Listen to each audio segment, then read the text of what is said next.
Hey guys, কি অবস্থা সবার? আশা করি ভালো আছেন।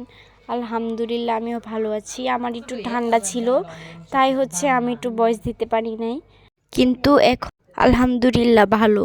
আর আমাদের বাড়িতে যেহেতু অনুষ্ঠান, তাই আমার নানা সকাল থেকে রান্না বান্না শুরু করে দেয়। প্রথমেই আমার নানা সকালের খাবার রেডি করতেছে, খিচুড়ি সবার জন্য।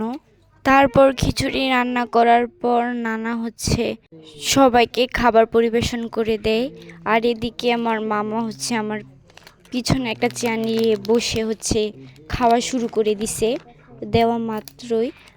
আর খাবারটা অনেক গরম ছিল, তাই আমরা রেখে দিছি জুড়ানোর জন্য। এদিকে আমার নানা, নানু, আন্টি, আমি, আম্মু, আমার ভাইয়া সবাই মিলে একসাথে বসে সকালের নাস্তা করলাম।